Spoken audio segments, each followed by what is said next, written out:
Gikan sa 25 years pa ko nga nagtanom sa farmers. Karon kay antud karon mag-abot na ko sa 61 ang edad nako. Mao nga po akong farmers ang trabaho nako. Ang ako ang tanom kaning mga mais hasta mani hasta ning uban nga klase mga tanom na akong gitanom sa kuang luna. Sa gikan nga pagkuan na mo pag-umpisa na ko tanom wala gyud may income. Kundi sige lang po nga balik-balik sa uno amo ang kuan income na mo.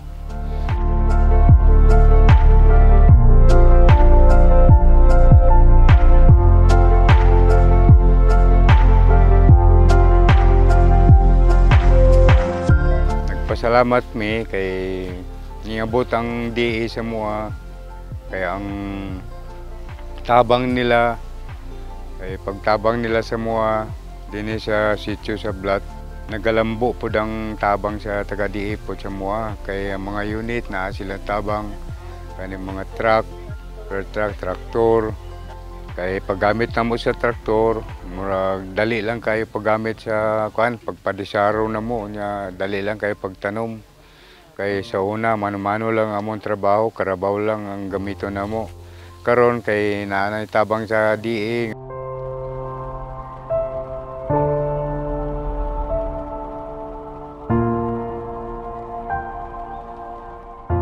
Pag-harvest na mo sa mga produkto na mo, nagkuhan po mi, kaning pagkarga, dali lang kayo pagkarga. Kay sa una, wala pa itabang DA sa mo nga per truck nga kuan naglisod mi kayo sa una karon kay pagkarga sa truck murag dali na kayo ma-deliver ang amo ang kuan produkto kay mao to nga dako kayo ming pasalamat sa taga DA kay grabing tabang nilang project moabot diri sa moa.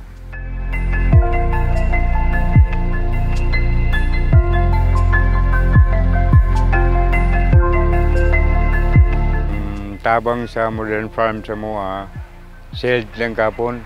Nya kay karon kay na-jackpot ko. Murag nakakuan ko ato, naka-deliver ko sa Jinsan. Natol po to nga natsamba po na mo ang presyo. Presyo kay ang presyo na mo kay sa unang panahon ang presyo lang na mo 10 pero natsamba lang po na mo kay 20. Mao to naka-income pod ko. Nya ang income na ko ato udagan 500,000 ang akong income sa 4 ka hektar nga akong gitamnan. Na-income na ko akong gipatindog nga balay na ko kay sukad-sukad man ko ang pagtanom na ko. Wala gyud ko kapatindog balay. Ya kapalit ko tanan mga kuan ako hayop, karabaw, kabayo. Mao lang to nga akong kuan mapalit sa akong income.